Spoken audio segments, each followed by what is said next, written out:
I welcome you all to the Spark Research YouTube channel. This is Dr. Veer, and I'm going to talk about some gate questions which has been asked in gate 2025 in this session. So this session particularly belongs to this analog and digital communication series, and we are going to take the particularly questions which is related to this unit 3 and 4, means passband communication and baseband communication. Okay, so let's see the contents.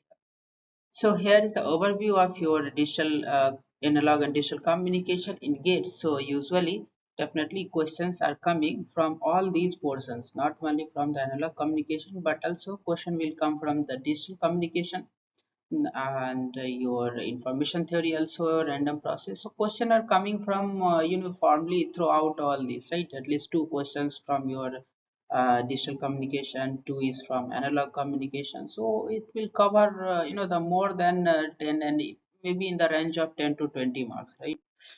Okay, so let's take the question. This is the question belongs to your password communication, that is your digital communication, right? So question number 44 here, what is the question?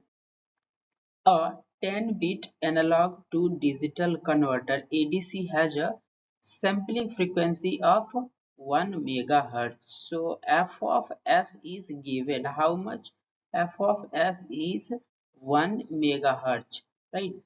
And what is and a full scale voltage of 3.3. So peak voltage is given, that is equal to this one is equal to 3.3. Now what is the question? For an input sinusoidal signal with frequency 500 kilohertz. So this is a one message, means FM. So FM is given that FM is your 500 kilohertz. The maximum SNR round off to 2 decimal. Okay, so and the data rate. So question is being asked that what is the SNR if we are sending this f of m, means this frequency, sinusoidal frequency, and also they are asking what will be the data rate. So this is the another question at the output of ADC, right? So we have two questions. One question is that what will be the maximum SNR, and another question is that what will be the data rate. And what are the given? Sampling frequency is given, that is 1 megahertz. Full scale voltage is given 3.3 volt, and your masses frequency is also given 5 kilohertz, right?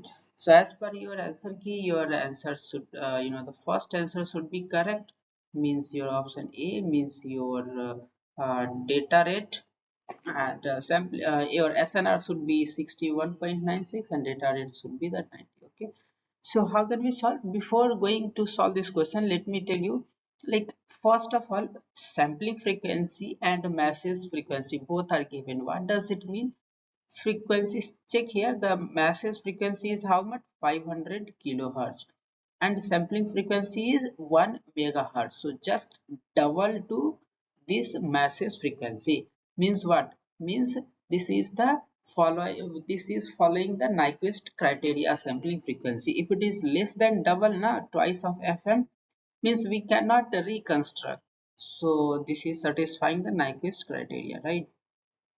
Okay, so here is the the idea how to solve the question. So SNR you can find for analog to digital communication using this formula, that is SNR max is equal to 6.02 n in plus 1.76 dB. So n is nothing, n is the number of bits, right? So how many number of bits that you are using. And data rate you can use like calculator multiplying the sampling frequency by the number of the bits per sample. So fs is already given sampling frequency, and so you can calculate and you can get the values, right? Okay, so let's see the details. So before going to solve the questions, let me tell you the some technical background so that you will get it. So question number one is that what do you mean by this SNR? Right. So SNR is nothing, signal to noise ratio. So this is the signal power, that is the signal power divided by noise power, signal power for your message signal, right? And the noise power, that is equal to mp square divided by 3l square. And what is this l? L is the length, right? That is what here we are considering 3.3 volt, right? So how many bits you are using, based on that you can find the l. L is to the power, and how many bits you are using here. So S by n, that is signal to noise ratio, finally it will be 3l square m square t divided by the mp square. So this will be the SNR, right? Now in more usual form, like SNR, you can same things you can write SNR is equal to 3 by 2 and L square here. And what is the L? For binary bit. Now we are trying to normalize it for L is equal to 2 to the power n. Here this is the general one, and here this is for binary bit. So once if you will replace the values, L is equal to 2 to the power 9, your SNR will become into the logarithmic scale, that will be equal to 10 log and 3 by 2 L square. And if you'll further, if you'll solve, then you will get SNR into dV is equal to this one only. It will become 6.02 n plus 1.76 dV. So we are going to use this formula in order to find out the SNR in dB for binary only, right? So this is the terms and conditions. While you are using this formula, please be careful. This is not the general, this is the very specific one. A specific one means, first of all, this is valid only for the ADC. Means first of all, this is valid only the SNR will give you in the dB scale. Second, SNR, this will be valid for if your like binary system is there, like ADC you are using that binary numbers. If you are using number of bits, in that case only it will be valid. So this is the very conditional one. And this is logarithm, means it will give you the dB scale, right? Okay, let's see the question here. So n is given, that is 10 bits we are using. Fs is equal to 1 megahertz, and then the sampling, the message frequency is given 5 kilohertz. So now maximum SNR for ADC already formula we have given. So here just put the value of n, that is 6.02 into 10 plus 10, and then add this number, you will get the 61.96. So that is the answer, right? Data rate, simply how will you get? So n into fs, so n is already given, that is 10, and sampling frequency is given 1 megahertz, so this will be 10. So finally your answer is option A is correct, right? In more detail you can, like the short, in short you can check this question again. So here the 3.3 volt is given, and so 1 megahertz your frequency, sampling frequency is given. Use this formula SNR and put the values here and get the SNR, like and similarly whenever you want to find the data rate, use this fs into n, put the values of fs and n, and get the value of the data rates. Okay. Okay, so let's take the another question here. So consider a continuous time finite energy signal ft whose Fourier transform vanishes outside interval, right? It means that it have the frequency only in this range. What is that range? Minus omega c to omega c, means bandwidth is twice of omega c. Omega c is the radian. Now it is given ft is a uniformly sampled yt is equal to pt ft into pt, right? So here just pt is given, that is pulse train pt, so del of t, so of course this is the something like del function, so del functions, and the del of t tau minus nts, so it will keep on repeating at the interval of tau, right?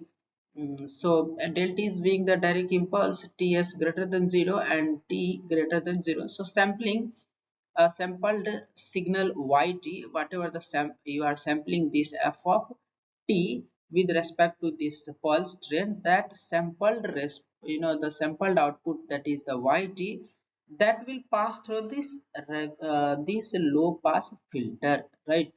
Then what will be the output? So that is the question.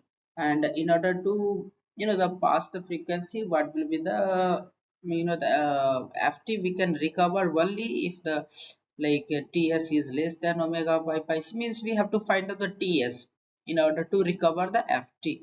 So let's see the question answer. These are the options here given. As per answer key, your answer B is correct, means Ts less than pi by omega c, and your sampling, your output will be f of t minus tau. So let's see. Here is your f of t. F of out will be your f of t minus tau, because you have the pulse train. So, so here is your pulse train that we are using in order to sample. This is your actual message signal, and here is your pulse train. Pulse train means like something. This is your pulse train, and your and the time interval is given, that is tau, and the sampling, the sampling time interval. So, and then you are the passing through the ideal low pass filter. Ideal low pass filter is sinc function, means sinc function means some rectangular type of function. So this type of rectangular function is given, and what will be the output? So this is your output. So finally this will be f of t minus tau. So let's find out. This is the your message signal. This is sampling message. This is the low pass filter, that is rectangular type of function. And why is this rectangular? Because sinc function, if you will convert into the frequency domain, now you will get the rectangular function, and this is your fft minus tau output. Okay. So let's see the final answer. So first of all, your frequency is your band limited ft is given, having the frequency like less than omega c modulation function, because plus minus omega c, and the sample signal pulse train is also given. So in order to sample, what will be the output? So what output will be after sampling? Your output will be yt is equal to f of t into pt. So just after sampling, your output will be this one. So convert it into the frequency domain, right? So y of omega is equal to 1 by ts, and this of omega minus k of omega s at e to the power minus j omega t. Here omega s, whatever we are sampling, that is your omega s, that is twice pi by t of s. So now in order to reconstruct your masses, your omega s, like this one, omega s must be greater than twice of this, right? Omega c means carrier frequency. Otherwise what will happen? Your message will not be recovered perfectly. This condition must be satisfied. So if you'll further find the ts will be less than equal to omega by c, right? And the low pass filter is there, so this is your sinc function omega cts, and so it will have the numbers of the the cutoff frequencies, but the remaining will be cut off, because we are using the low pass filter, so we will detect the lowest one only, the fundamental one. So fundamental is shifted with this omega e to the power minus j omega t, so f of omega e to the power minus j omega t will detect. So finally, your output will be the f of t minus t. You will convert back into the time domain, f of t minus tau, and the condition of your ts, it should be less than equal to the less than equal to pi by omega c, so that you can recover the masses. So finally, your f of t minus tau and tau s must be less than pi by c. So option B is correct.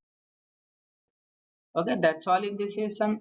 Uh, Play today, stay healthy tomorrow, and learn for a lifetime. Thank you to join.